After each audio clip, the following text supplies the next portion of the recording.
আমি ঝটপট এখন সবজি পোলাও রান্না করব। সবজি পোলাওর জন্য এখানে কাঁচামরিচ, পেঁয়াজ মাঝখান দিয়ে চিড়ে নিছি, 4-5টা কাঁচামরিচ, আর আদা বাটা, আর সামান্য একটু জিরা বাটা দিব, রসুনটা নিয়ে নেয়। আর এখানে হচ্ছে একদম কুচি কুচি করে একটু ছোট করে পেঁয়াজ পাতা, ফুলকপি আর টমেটো নিছি। আর এখানে হচ্ছে মটরশুঁটি ছিলা ছিল, ডিপে রাখছিলাম। একদম বাসায় যে সবজিগুলো আছে ওইগুলো দিয়ে রান্না করব। আগে মুরগির তরকারি আছে, ওইটা দিয়ে খাবো। এখানে হচ্ছে কাঁচামরিচ পেঁয়াজের সাথে লবণ দিয়ে দিছিলাম তেলে, আর আদা আর অল্প একটু জিরা বাটা। এখন হচ্ছে গোলমরিচ দিব, সামান্য একটু গোলমরিচ দেব। পোলাও রাইসে, ফ্রাইড রাইসে গোলমরিচের ফ্লেভারটা, গোলমরিচের একটু ঝাল ঝাল থাকে, ওইটা ভালো লাগে।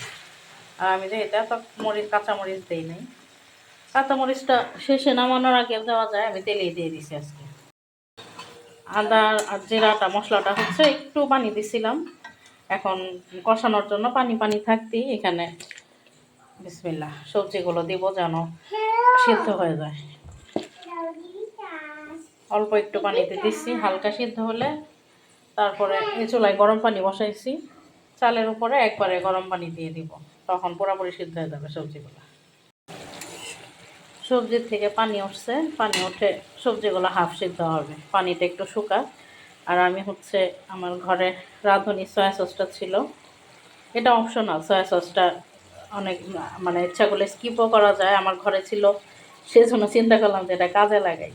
ওই দিন রান্না করছিলাম সয়া সস ছাড়াই রান্না করছিলাম, আজকে অল্প একটু দিয়ে দেখি স্বাদে একটু ডিফারেন্স আসুক।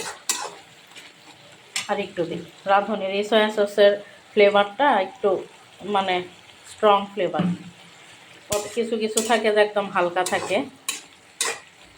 দিয়ে দেখি আজকে এটা দিয়ে রান্না করি।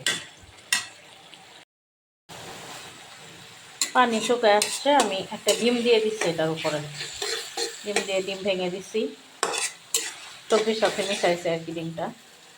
ডিম ছাড়াও রান্না করা যায়, আমি একটা ডিম দিচ্ছি। এখন চাল দিয়ে একটু কষাবো, বিসমিল্লাহ। চাল আগে থেকে ধুয়ে পানি ঝরায় রাখছিলাম।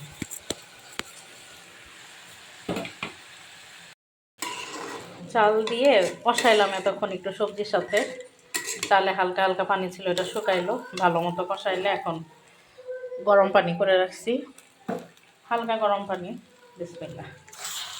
চালের ডাবল পানি দিয়ে দিব।